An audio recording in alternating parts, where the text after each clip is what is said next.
Welcome, today in front of me Motorola Edge 30 Pro, and I'll show you how to log out from Gmail account on this device. So first you should go into the Google folder and click here to the Gmail application. Now tap on the right upper corner, and here you can see that we are logged in into two accounts at the same time. And now just to log out from one from these accounts, you should click to manage accounts on this device, and here you can see these are our two Google accounts. And unfortunately, just to log out from Gmail account from the Gmail account, so we should log out from the Google account on device.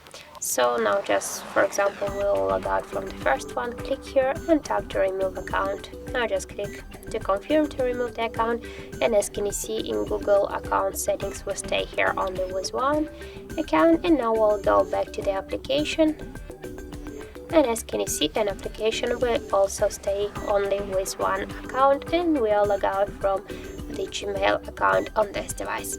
So that's it. Thank you for watching, and if you find this video helpful, don't forget to leave a like, comment and to subscribe our channel.